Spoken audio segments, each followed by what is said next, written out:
राजकारणाच्या पलीकडं देशभरामध्ये चर्चा होती ती अदानी आणि अंबानी यांच्याविषयी चर्चा होताना साधारणपणे नेहमी टीकेचा सूर लावला जातो. परंतु अदानी आणि अंबानी यांचे नरेंद्र मोदी यांच्याशी खूप चांगले संबंध आहेत असं एका बाजूला म्हटलं जातं. दुसऱ्या बाजूला अदानी आणि अंबानी यांचे शरद पवारांशी सुद्धा खूप जिव्हाळ्याचे आणि आपुलकीचे संबंध आहे असंही वारंवार बोललं जातं. खरं तर ही वस्तुस्थितीच आहे, त्या बोलल्या जातं म्हणजे ती वस्तुस्थितीच आहे.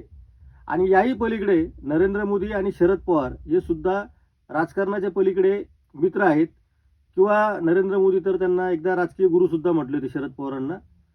आपल्याला आज समजून घ्यायचं आहे की नरेंद्र मोदी यांचे अदानी अंबानींशी संबंध काय आहेत, शरद पवारांचे आणि नरेंद्र मोदींचे संबंध काय आहेत. अदानी अंबानी यांना खरंच वाटतं का शरद पवारांनी एनडीएमध्ये यावं? नरेंद्र मोदींना असं का वाटतं सातत्याने की शरद पवारांनी एनडीएमध्ये आलं पाहिजे? खरंच शरद पवार एनडीएमध्ये जातील का?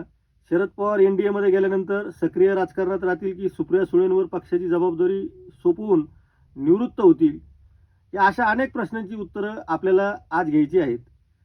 त्यामुळं आपण या विषयावर थोडीशी विस्ताराने चर्चा करणार आहोत.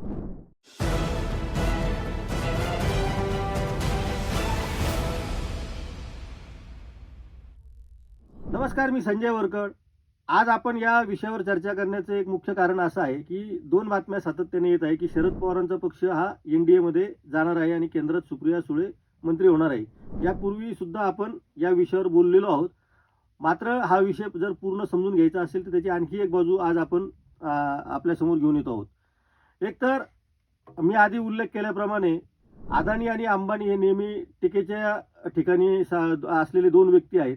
यांना भारतीय जनता पक्ष फेवर करतो आणि गरिबांसाठी काम न करता अदानी आणि अंबानींच्या फेवरमध्ये काम करणारे नरेंद्र मोदी सातत्याने या दोघांमुळे चर्चेत असतात आणि त्या संदर्भातल्या वादामध्ये सुद्धा अडकलेले असतात.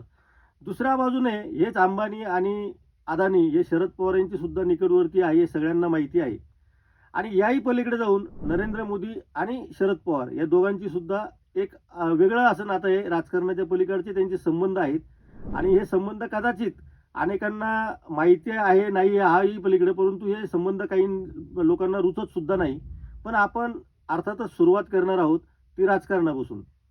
तर याला थोडं मागच्या काळामध्ये जाऊन आपण थोडक्यात जर विचार केला तर नरेंद्र मोदी जेव्हा गुजरातचे मुख्यमंत्री होते त्यावेळी ते काँग्रेसच्या एका अर्थाने राजकीय हिटलिस्टवर होते. आपण राजकीय हिटलिस्ट असा शब्द वापरतो आहोत कारण हिटलिस्ट हा शब्द नुसता चालणार नाही. तर नरेंद्र मोदी हे काँग्रेसच्या राजकीय हिटलिस्टवर होते आणि त्याही काळामध्ये नरेंद्र मोदी आणि शरद पवारांचे मात्र संबंध हे काही फार ताणतणावाचे नव्हते. उलट नरेंद्र मोदी यांनीच अनेकदा सांगितलं की मला जेव्हा केंद्रातून काही गोष्टींची मदत हवी होती त्यावेळी मी शरद पवारांना साकडं घालायचो आणि शरद पवार माझ्या मार्गातील जे अडसर आहेत ते दूर करायचे आणि गुजरात राज्याला ते मदत करायला तयार असायचे. त्यामुळं शरद पवारांच्या एकूण जे विरोधकांमध्ये सुद्धा संवाद ठेवायची आणि मैत्री जपण्याची जी काही परंपरा त्यांनी राजकारणात ठेवलेली आहे ती आता नरेंद्र मोदींपर्यंत आलेली आहे. मागच्या काही काळामध्ये आपण या विषयावर बोलताना सातत्याने नरेंद्र मोदी आणि शरद पवारांच्या संबंधाच्या पलीकडे जाऊन राष्ट्रवादी काँग्रेस पक्ष आणि भारतीय जनता पक्ष फक्त राजकीयच आपण बोलत राहिलो. परंतु याला राजकीय जितकं महत्त्व आहे तितकंच वैयक्तिक पातळीवरचं सुद्धा आहे. आणि त्याही पलीकडे जाऊन अंबानी अदानींना असं खरंच वाटतं का की शरद पवारांचा पक्ष एनडीएमध्ये यायला पाहिजे? आता अचानक अदानींना आणि अंबानींना वाटून काय उपयोग आहे? अदानी आणि अंबानी खरंच ही कामं करतात का? अशा विषयाला आज आपल्याला बोलायचं नाही कारण तो खूप त्यावेळी वेळ खूप जाईल आणि हा आपला मूळ विषय बाजूला पडेल. परंतु अदानी आणि अंबानी राजकारणामधली काही सूत्र हलवतात ही तर वस्तुस्थिती आहे, ती कोणीही नाकारत नाही. आणि या देशाला जशी वेगवेगळ्या लोकांची गरज असते तशी उद्योगांची गरज असते असा मानणारा सुद्धा राजकारणामधला एक नेत्यांचा गट आहे. त्या गटामध्ये अर्थातच नरेंद्र मोदी आणि शरद पवार हे दोघेही आहेत. त्यामुळं आता बारामतीमध्ये AI सेंटरच्या निमित्ताने गौतम अदानी यांनी येऊन शरद पवारांच्या समोर ज्या पद्धतीने त्यांच्या AI सेंटरचं उद्घाटन केलं आणि एक नवीन पूल बांधण्याचा जो प्रयत्न केला तर त्यावर आपल्याला बोलायचं आहे. मागच्या काळामध्ये मुख्यमंत्री देवेंद्र फडणवीस यांनी सुद्धा राष्ट्रवादी काँग्रेसचं आणि भारतीय जनता पक्षाचं जे मनोमिलन होऊ घातलेलं होतं त्याच्यासाठी ज्या 2-4 बैठका दिल्लीमध्ये झाल्या होत्या, मंत्रिमंडळ ठरलेलं होतं, जागा वाटप होणार होतं आणि त्यांनी असंही विधान केलं होतं, जर राष्ट्रवादी काँग्रेसच्या आणि भाजपच्या या सगळ्या गोष्टी मी सांगायला लागलो तर त्याच्यावर एक सिनेमा निघू शकतो, असं देवेंद्र फडणवीस म्हटलेलं होतं. त्यामुळं आता शरद पवारांना सोबत घ्यायचं नाही किंवा घ्यायचं नव्हतं असं ते म्हणू शकत नाही. मुळामध्ये आता ते काहीच म्हणू शकत नाही, कारण ज्या अजित पवारांना चक्की पिसिंग म्हटलेले आहेत, ते अजित पवारच आत्ता उपमुख्यमंत्री झालेले आहेत. त्यामुळं तो विषय बाजूला. आत्ता सध्या विषय असा आहे की शरद पवार इंडियनला काय हवे आहेत आणि शरद पवार जर एनडीएमध्ये गेले तर ते सक्रिय राजकारणात राहतील का, आणि सुप्रिया सुळे या इथून पुढे राष्ट्रवादी काँग्रेस पक्ष हा चालवतील का, किंवा त्याही पलीकडे जाऊन सुप्रिया सुळे आणि अजित पवार एकत्र येऊन तो पक्ष चालवतील, हा विषय महत्त्वाचा आहे. तर एनडीएमध्ये साधारणपणे आता सध्या तरी असा कुठल्या पक्षाची गरज नाही की ज्याच्यामुळे एनडीएला बहुमत सिद्ध करायचं आहे किंवा सरकार अडचणीत आलेलं आहे. अशाही परिस्थितीमध्ये शरद पवार का हवे आहेत, हा प्रश्न फार महत्त्वाचा आहे.